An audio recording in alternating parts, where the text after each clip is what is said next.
What's up guys, Trevor here with eCommerce Paradise, and today's video I'm going to tell you how not to lose money dropshipping. If it's your first time watching the channel, definitely hit the subscribe button and tap that like button for the YouTube algorithm. Let's get into the video.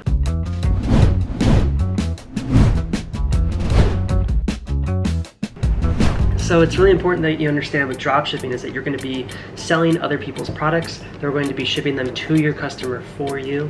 You're going to be taking the payment though, which means that you take the risk. So the important thing is you work with really good suppliers.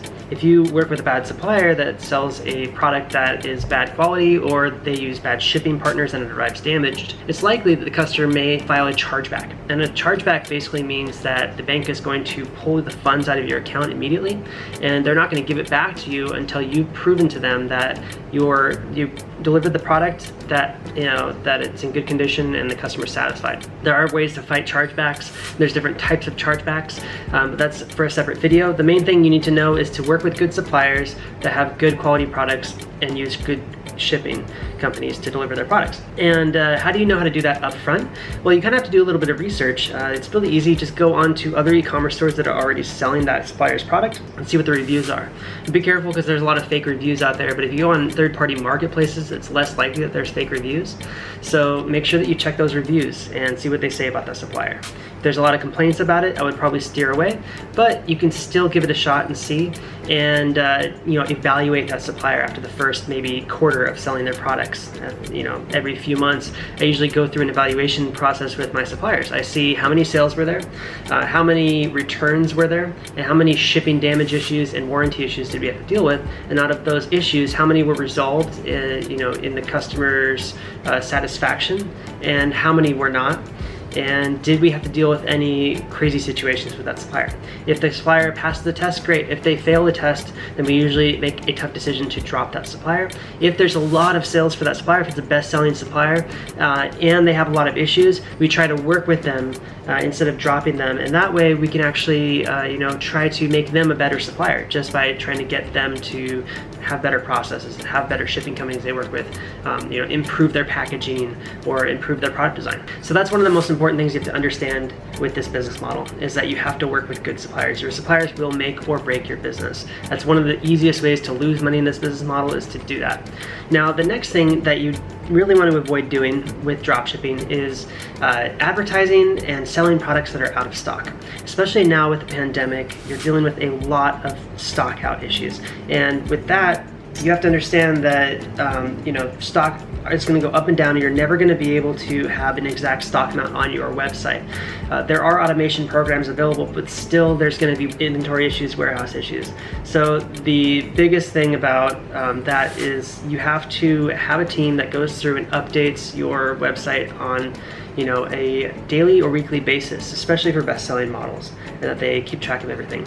You have to have an automation process in place that makes it so that if you're advertising, that you remove those products from your ads automatically when they are marked out of stock on your website. It's really easy to do through Shopify and through their apps and through Google Ads. So make sure you set up an automation process like that, because if you advertise products that are out of stock and you end up selling those products that are out of stock, then customers will get upset when you let them know that they're out of stock. Now, you should definitely mark it as out of stock on your website. You can choose to stop selling the product, or you can actually choose to keep selling it and take pre-orders for the product, but you have to make it really clear that it's a pre-order product if you're going to do that. One of the best ways to actually make some good money is to take pre-orders and to manage that process, but you have to be careful, because if a pre-order takes too long and it gets delayed out, your customers get upset and they might even file a chargeback, okay? And every chargeback you get looks really bad. Get enough of them and you can get your merchant account banned or suspended, or just have the fees raised. And you also lose money every time because they charge you a chargeback fee on top of the full amount refunded.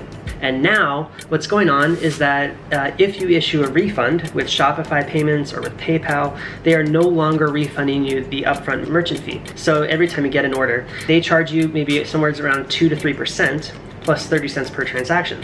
And so, if you're doing high ticket dropshipping, it could be upwards of $30 to $100 or more per order. If it's like a $5,000 order, for instance, you're looking at a few $100s or less, but like $100 to $300 in just merchant fees. So the problem is that If you end up selling something that's out of stock and you actually capture that payment, then you're gonna end up having to refund it, and you're not gonna get that merchant fee back. So you're gonna be out a few $100s, right? So you have to be really careful to only manually authorize charges when they come in.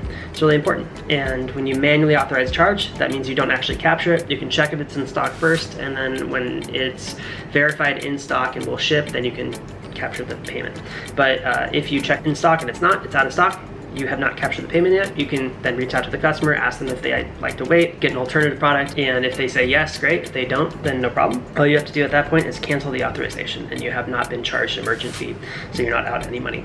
Okay, so you have to be really careful with that when you're starting your store. In Shopify, they make it really easy to manually authorize payments first before you capture them. Do not automatically capture payments anymore. Okay, this happened about a year ago. They changed their policies. There's a lot of important stuff when it comes to dropshipping. I think if you want to become successful, you really have to understand that you have to make your site unique, you have to make it run really fast, and you have to optimize everything. Okay, if you do not focus on that, if you just build out a copycat website, you don't check your website's loading speed and it loads really slow, and copy your competitors' graphics or their sales copy, or just the way the website looks, your website's not going to perform as well. Okay, so you have to be unique, you have to be original, but you also have to adhere to the rules of e-commerce, of optimization.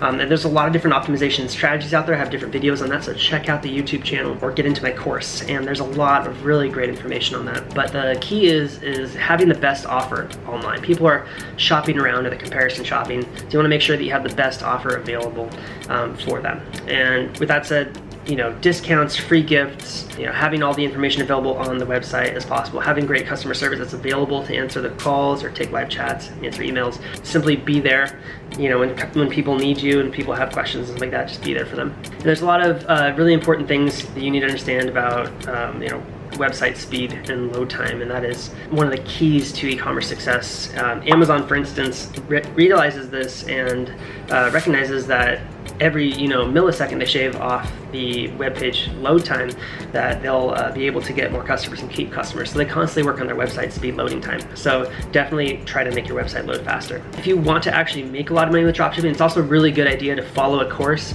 Don't just do it randomly yourself. Okay, it's really good to actually get a mentor. And I'm actually offering mentorship as well as a course and other services. So if you want to get more information, go to ecommerceparadise.com. Thanks for watching the video, guys. Don't forget to hit that thumbs up button, and I'll see you in the next video. Take care.